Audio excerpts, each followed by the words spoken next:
Bonjour à tous, très heureux de vous retrouver. Bonjour Assadine. Bonjour. Alors on poursuit cette série sur l'idéologie contemporaine avec un thème classique aujourd'hui de la philosophie, qui est celui de la représentation du couple corps-esprit. On va, si vous le voulez bien, voir d'abord peut-être les conceptions classiques de cette dualité, notamment chez Descartes, ce sont des visions finalement plutôt dualistes, et puis la vision plus moderne des neurosciences qui est revenue à une position moniste, mais disons matérialiste fondamentalement. Et puis évidemment, on terminera, grâce à vous et vos enseignements, sur la vision de la Torah sur cette question, comment comprendre que le corps et l'esprit est chacun un domaine, on va dire, mais qu'ils soient en même temps reliés, et que le rapport que l'on peut établir selon la Torah entre ces deux aspects de l'humain. Alors, on commence par les grands auteurs classiques, Aristote, Descartes, pour ne citer que, vision dualiste, je le disais, d'un côté, donc, il y a le corps, et puis de l'autre côté, il y a l'âme, avec éventuellement une petite connexion entre les deux, mais ce sont deux entités séparées.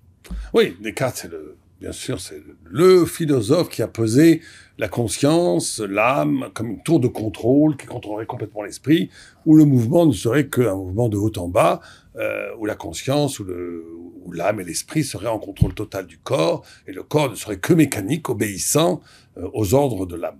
Ça renvoie effectivement à Aristote, qui lui-même avait fait de façon très catégorique, vous savez, les catégories de l'homme, animal, végétal, inerte.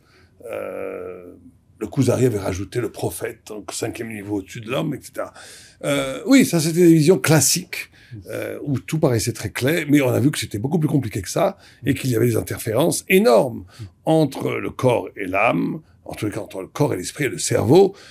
Vous savez que par exemple, sur les 100 trillions de bactéries que nous avons dans le corps, il y en a 80% qui sont dans l'intestin. Et qui ont une influence directe sur le cerveau. Ça explique la cache-route d'ailleurs. Pourquoi il faut manger cachère? Parce que la façon dont vous mangez a une influence directe sur la façon dont vous pensez. Et la façon dont vous pensez, le stress a des répercussions psychosomatiques énormes sur l'intestin, notamment avec les ulcères et tout. Donc on a vraiment... On s'est rendu compte au fur et à mesure que c'était pas tenable que scientifiquement c'est pas tenable de séparer. Et surtout cette vision d'une âme complètement indépendante du corps et le corps qui est à l'ordre de l'âme, non. Il y a l'esprit, la conscience, le cerveau et même l'âme est affecté par le corps. Il y a une imbrication entre le corps et l'esprit, à savoir comment penser cette imbrication, et c'est là où il va y avoir dissonance, désaccord entre les neurosciences et la Torah. Voilà. Alors les neurosciences, précisément, vont essayer de sortir de cette dualité, pour essayer de tenir compte précisément de ce que vous dites, c'est-à-dire qu'il y a un rapport, mais c'est pour faire un schéma, évidemment, plutôt, on va dire, matérialiste. Dans les neurosciences, il y a aussi plusieurs écoles. Il y a les plus matérialistes qui considèrent que l'homme n'a rien de plus que de la matière. Ce n'est qu'une question de connexion neuronale, les neurones, ce qui nous paraît spirituel n'est en vérité qu'une projection matérielle d'effets que le système nerveux est capable de faire, et on est dans une sorte de négation. Et ce qui est intéressant, vous avez parlé du monisme. Donc l'âme disparaît, l'esprit disparaît, il ne reste plus que la conscience. Parce que vous avez en réalité la conscience, l'esprit, l'âme. Mais dans ces neurosciences-là, il n'y a plus d'esprit, ça n'existe pas, c'est un mot qui est désuet. L'âme, n'en parlons pas. L'âme est tombée l'appréhender. Il n'y a plus que la conscience. D'ailleurs, on peut remarquer que finalement, parce qu'il n'y a pas d'outils pour y arriver, on considère que ça n'existe pas. Ça, c'est très, très, très propre aux scientifiques, que j'aime beaucoup, mais qui réduit la réalité à leurs outils d'observation. Ça, c'est c'est un reproche qu'on peut faire aux scientifiques.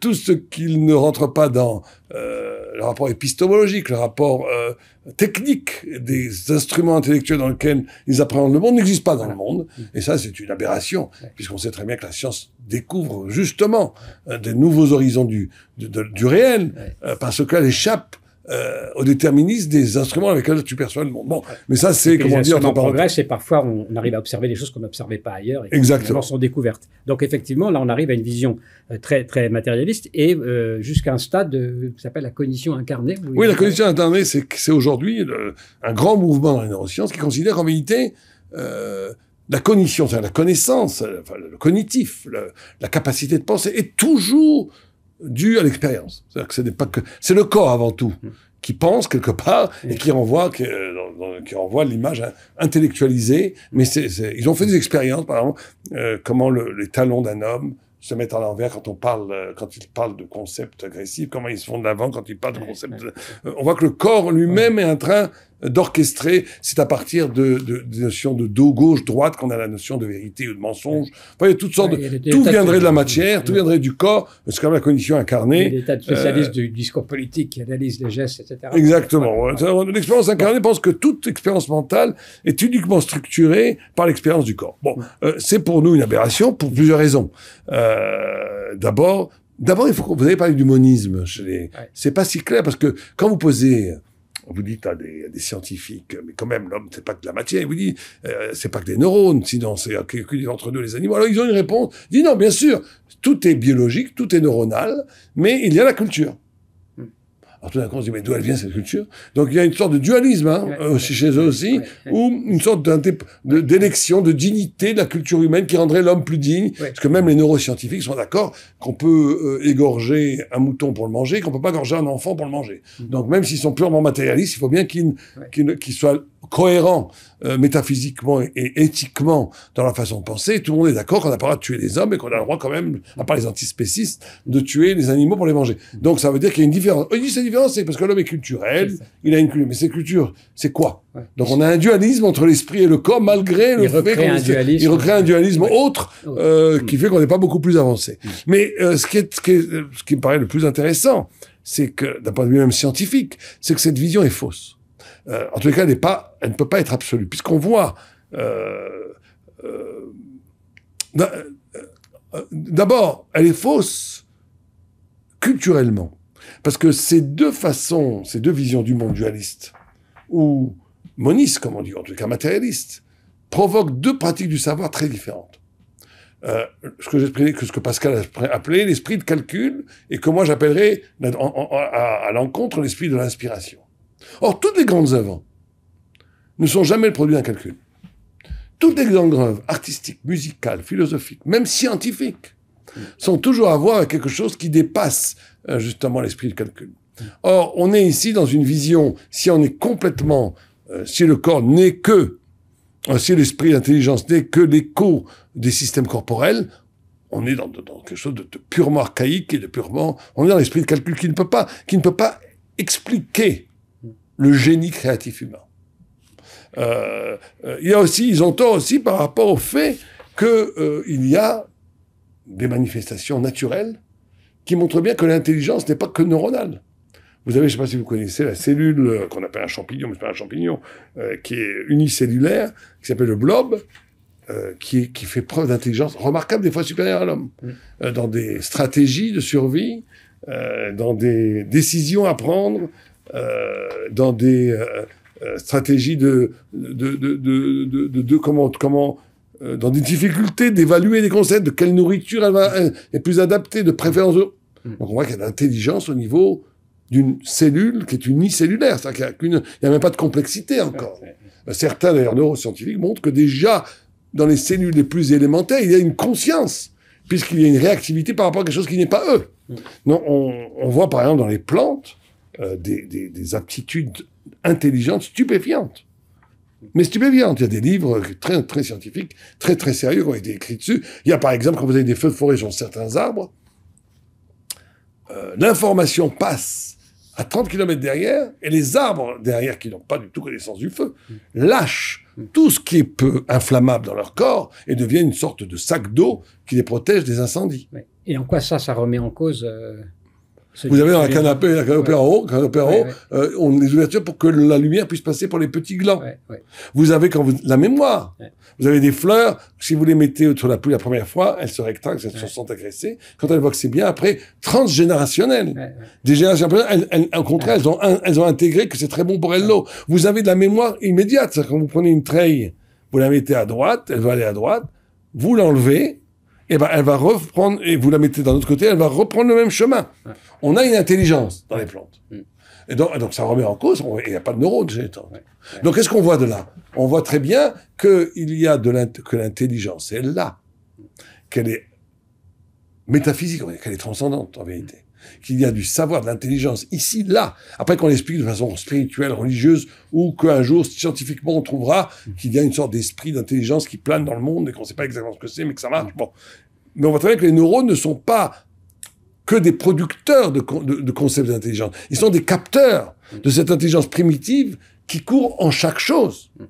Et encore une fois, cette obsession de réduire l'intelligence à la réduction de l'humain, c'est tellement contemporain, c'est tellement réducteur, c'est tellement une tentative et une tentation, en vérité, de détruire l'écho, la résonance, le fait que l'homme n'est pas seul dans le monde, qu'il est dans une intrigue où il résonne avec d'autres choses, d'autres signes, d'autres significations. Et toute cette pensée, d'ailleurs, d'après moi, qui a influencé la science, cette pensée que tout est tout le temps une construction humaine, qui n'a pas de, qui ne renvoie à rien en soi objectivement, et que tout est histoire historique, construction humaine, symbolisme, et que rien n'existe vraiment. On est dans cette pensée du néant, qui nous rend aveugles de l'intelligence objective qu'il y a partout dans toute chose. Ouais. Et effectivement, il faut souligner, Rafsaline, que c'est justement un point commun peut-être, ce que vous venez de dire, dans toute la série d'émissions que vous nous proposez sur ces différents thèmes contemporains. Donc, on a juste aussi, oui. Notre objection contre la cognition incarnée, c'est que vous avez aussi des gens qui ont des accidents moteurs et qui souffrent de troubles moteurs et sensoriels massifs et qui sont capables d'élaborer des pensées très sophistiquées. Ça aussi, c'est une question que j'ai posée moi à un, il a été incapable de me répondre. Oui, tu as raison, bon, il n'y a pas de réponse à ça. Donc on voit très bien que scientifiquement, ça ne tient pas beaucoup. Quoique, bien entendu, il y a, admet qu'il y a une imbrication entre le corps et l'esprit. Ouais, c'est ça. Alors justement, bon, on a vu que la conception classique où le dualisme ne tenait pas, la conception de neurosciences, effectivement, est pleine de contradictions que vous venez de nous donner. Comment on s'en sort pour arriver à la fois à dire qu'il y a une différence et en même temps que les deux choses fonctionnent finalement en même temps? Il y a, on va dire, 3 axes fondamentaux à la Torah. Il y a le premier axe qu'on avait parlé dans l'intelligence artificielle, qui est l'axe du désir. Le fameux Zohar nous dit que l'accès au concept thoraïque n'est possible que parce qu'il y a de la libido, que parce qu'il y a du désir, parce qu'il y a du Yatzer-Hara, du désir. Le Zohar parle clairement du désir sexuel. C'est parce qu'il y a du désir sexuel que l'homme est capable de Ritra Doraïse, qui est capable d'avoir une énergie pensante. Et donc, on voit très bien que la pensée elle-même se hisse au-delà d'elle-même par le fait même qu'elle est innervée par le désir. Parce que le désir est infini. Et comme un désir, fondamentalement, est infini, il donne une dimension infinie à l'idée. Et donc, si on enlève le corps, et donc, dans ce schéma cartésien, où, et c'est pas étonnant, cet esprit cartésien, harmonieux de l'âge classique, comme la musique classique, la musique baroque, où on a cette harmonie parfaite de la grande langue et tout. Mais quelque part, ça ne peut pas créer ce qu'on verra plus tard au XXe siècle, une sorte de percée hors des limites. C'est-à-dire qu'on a une pensée élaborée, très belle, esthétique, mais qui est fermée sur elle-même. Or, on dit une pensée qui est sans corps, c'est une pensée condamnée à être fermée sur elle-même. Elle n'a pas cette dimension, paradoxalement, d'infini. Parce que c'est justement le rapport du corps, de l'esprit au corps, qui fait que le corps est lié au désir, et le désir est une ouverture, le désir est inassouvable. Le désir est fantasmagorique, il est jamais satisfait, il est toujours au-delà. Il rêve toujours d'un au-delà. Or, cette structure du désir infini ouvre à la pensée elle-même une perspective d'infini. Ça, c'est la première chose. La deuxième chose qui me paraît aussi fondamentale du rapport au corps, c'est le fait que le réel lui-même, comme on voit dans le Talmud, le réel lui-même est riche d'une infinité de sens. C'est pour ça que le Talmud convoque toujours des situations réelles, concrètes, pour développer une pensée. Parce que la pensée coupée du réel est une pensée qui est condamnée à son propre formalisme et qui ne s'ouvre. Paradoxalement, c'est le réel qui affranchit la pensée de son formalisme et qui lui fait dévoiler le potentiel infini qui est en elle. Ouais, c'est le fini qui dévoile l'infini. C'est le fini qui dévoile l'infini, tout à fait. Et il y a aussi cette idée aussi peut-être encore plus importante entre le corps et l'esprit, c'est que la notion phénoménologique. Alors il y a ce fameux texte dans la Gemara qui nous dit que j'adore ce texte parce que le texte en une phrase dit tout. La Gemara s'interroge comme d'habitude, on a l'impression que c'est naïf alors que c'est très profond. Quel était l'arbre de la connaissance de Adam? Alors certains disent que c'était le figuier, une figue, certains disent que c'était l'étrog, certains disent que c'était le blé, et certains disent que c'était le raisin. D'accord?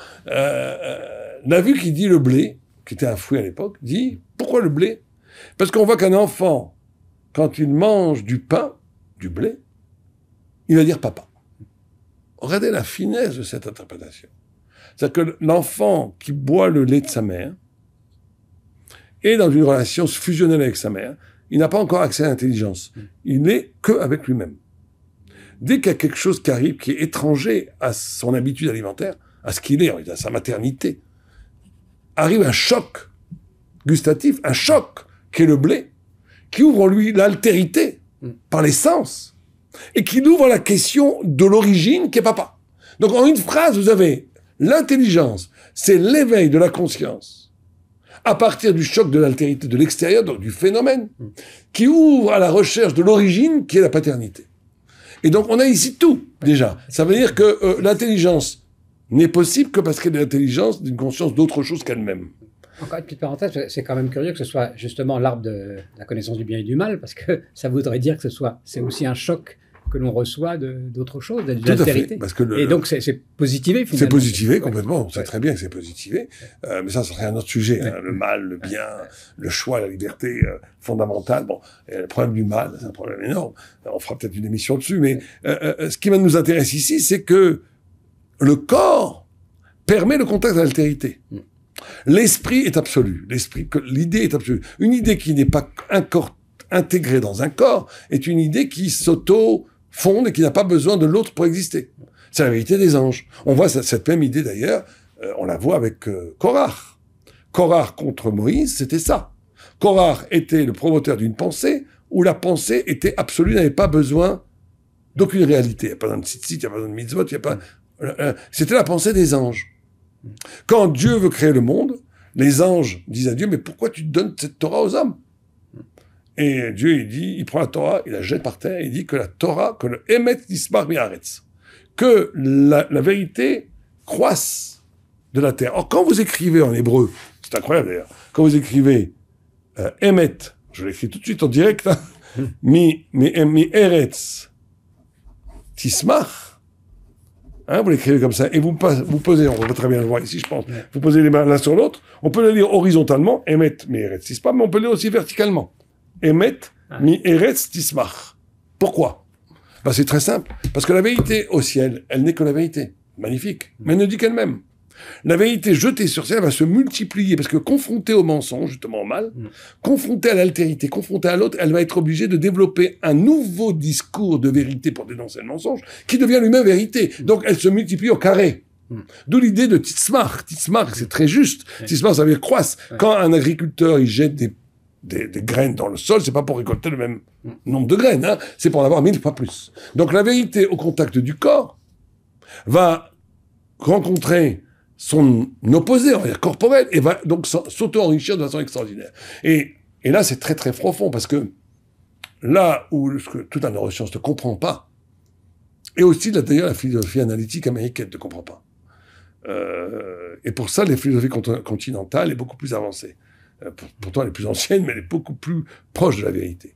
C'est que l'esprit n'est esprit que s'il est dépassement. S'il est dépassement. Et le dépassement passe par le choc d'un ailleurs et de l'autre, et de l'altérité. Et que toute cette façon de formaliser le pouvoir cognitif chez l'homme, comme si on parlait d'une chose matérielle qui produit A, produit B, B produit C, c'est une réduction matérialiste, d'ailleurs, ils l'avouent eux-mêmes, ils se présentent comme matérialistes, mais on sans se rendre compte que cette réduction matérialiste coupe les sources même de la possibilité même de l'intelligence. Parce que la possibilité de l'intelligence, c'est toujours l'écho vers l'infini, l'écho vers l'ailleurs, l'écho d'une altérité qui pénètre l'esprit et qui l'éveille à lui-même. La phénoménologie, ça veut dire comment la conscience devient conscience quand elle est conscience d'autre chose qui n'est pas elle-même. Et c'est la base même du spirituel. Puisque la base même de la spiritualité, c'est comment l'homme étant construit, où il devient lui-même à partir de l'ailleurs, il identifie dans une fulgurance spirituelle que l'ailleurs absolu, c'est Dieu. Mais cet ailleurs absolu qui est Dieu, qui est en même temps infini, est en même temps l'intimité la plus forte, puisque c'est ce qui me rend moi-même, être pensant. D'où d'ailleurs le phénomène que la conscience humaine est indéfinissable, Personne, aucun scientifique, aucun philosophe. Je vous mets au défi de trouver une définition acceptable par tout le monde de la conscience. C'est comme Dieu, finalement. Quelque part. Ouais. Bon, la conscience est indéfinie, c'est un mystère indépassable, et c'est en même temps la chose la plus proche que moi. Dès que je parle avec ma conscience. C'est en même temps la chose la plus intime. C'est moi, la conscience. Et c'est la chose la plus indéfinition. Parce que c'est le reflet de Dieu. C'est le Tselem Elohim. C'est à l'image de Dieu. Et ce phénomène miraculeux de l'homme et de la pensée, qui prend sa source dans un ailleurs, dans le choc d'un ailleurs, c'est l'angle aveugle de la pensée moderne. Et nous, on va très loin, puisque la Torah dit que pourquoi le corps pense, pourquoi l'homme pense, et pourquoi et pourquoi la machine ne pensera jamais vraiment, ou pourquoi la matière ne pense pas.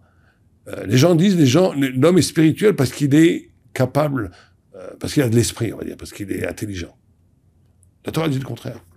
La Torah dit d'où vient l'intelligence? D'où vient qu'un homme peut penser? La Torah dit l'homme est intelligent parce qu'il est spirituel. Il n'est pas spirituel parce qu'il pense. C'est le contraire qu'il faut renverser. C'est l'homme, ce qu'on appelle dans la Kabbalah, la Aka'a, le coup. L'homme étant frappé par l'ailleurs, l'homme étant frappé par la révélation, l'homme étant frappé par la lumière de Dieu en plein visage, ça l'arrache à l'expéité, à la somnolence de la matière qui est en elle-même, qui est fermée en elle-même, l'arrache et qui crée en lui une double relation à lui-même et à l'ailleurs, qui donne le reflet de réfléchir, qui donne la possibilité d'un mécanisme du cognitif. Donc le mécanisme du cognitif est l'enfant de la spiritualité. C'est pas la spiritualité qui est l'enfant de la pensée. Et donc, quand quelqu'un dit « je ne crois pas en Dieu », il faut dire « monsieur, vous venez de prouver que Dieu existe ». Pourquoi? Parce que si Dieu n'existait pas, il n'y aurait pas un ailleurs de l'humain, vous serez incapable de croire ni de penser qu'il n'y a pas un Dieu. Alors, j'ai envie de vous demander quand même, Rav Saline, finalement, pour une question simple, qu'est-ce que ça change d'être dans un système ou dans un autre, concrètement? Ça change une pratique du savoir qui est liée au calcul, donc à la finitude, ou une pratique du savoir qui laisse entrer dans la pensée la plus rationnelle soit-elle, d'ailleurs, la plus rigoureuse plutôt que rationnelle soit-elle, l'introduction du génie humain qu'est le créatif. Moi, j'ai toujours été impressionné par des grands poètes comme Aragon, Breton, qui sont des très grands poètes, il faut le mettre, qui étaient des marxistes matérialistes, et dont le déséquilibre est absolument évident. Ils avaient une pensée idéologique marxiste, tout est matière, mais on voit très bien que dans leur poésie, il y a quelque chose de spirituel qui est à l'œuvre. Et donc, ce n'est pas qu'une question de pensée idéologique, c'est une question d'infinité spirituelle et intellectuelle. Bassar, qui veut dire la chair, le corps. En hébreu, c'est en même temps bossar. Là-bas, il y a un prince. Bassar, qui veut dire la viande. Elle peut être traduite, c'est que de la viande. Mais c'est en hébreu, c'est bosser. Il y a de l'information. Bosser, c'est une nouvelle. La viande, le corps n'est pas de la viande. Le corps est un corps glorieux qui est plein d'une mémorielle, plein d'une mémoire riche de spiritualité qu'il faut redécouvrir. Et donc, le rapport entre corps et l'esprit, c'est pas juste une imbrication spirituelle, comme on vient de le dessiner, c'est aussi d'être capable d'écouter son corps qui a des messages spirituels dans le corps. C'est Shamayim Va'aretz. C'est quand Dieu a créé le monde, il a créé la terre et le ciel. Le terre, c'est ce qui est palpable, ce qu'on voit, et le ciel, c'est ce qu'on ne voit pas. Mais c'est dans cette dialectique des deux, dans ce voilé, dans ce dévoilé, que se joue toute l'intrigue de l'intelligence de la créativité. Et on voit, ça me fait penser l'idée qu'effectivement l'effacement de la transcendance amène à un effacement de ce que vous appelez, enfin de ce qu'on a en soi-même, de la conscience de plus fort, de plus à l'image de Dieu, et que donc il y a une cohérence entre ces deux effacements pour être réduit simplement à un corps. Ce que vous dites, c'est important, vous savez que c'est un point de vue civilisationnel. Comment se fait-il que les productions artistiques philosophiques depuis quelques années sont vraiment très restreintes? On n'a même plus je veux dire, des grands philosophes, des grands peintres, à la Picasso même, ou à la Jean-Paul Sartre, on n'en a plus. Ouais. Pourquoi? Ben c'est à cause de ça. Ouais. Quand on réduit l'idéal transcendant, ouais. Même si c'est un idéal laïcisé, marxiste. À l'intérieur, ça sèche. Ouais. Parce qu'il y a une dialectique entre les deux. Il y a une dialectique entre la possibilité de créer du radicalement neuf et quelque chose d'universel qui fait sens pour l'humanité entière, n'est possible que si l'homme est en écho, en résonance avec la noblesse et la grandeur du monde. Si l'homme n'est réduit à que de la machine, à sa propre matérialité animale, biologique, neuronale, il est évident qu'on créera... Là, c'est la pensée du calcul. La pensée du calcul ne peut créer rien de grand. La pensée de l'intuition, la pensée de l'inspiration, c'est l'espérance du monde. Et paradoxalement, et on comprend ce qui se passe aujourd'hui, ça fait souffrir les corps. Parce que les corps disparaissent, ou les corps sont tatoués, sont maltraités finalement. Complètement. Le corps aussi souffre de cette absence de dialectique. Complètement. Le corps aussi. C'est une manière de voir. C'est une réflexion très vraie. Rav Sadine, merci infiniment. Merci beaucoup pour votre attention. Et on se retrouve pour une prochaine émission consacrée au grand courant de la pensée de la modernité que nous essayons donc d'expliquer d'abord et puis ensuite peut-être de condamner ou de rectifier avec l'enseignement de la Torah. Merci à tous.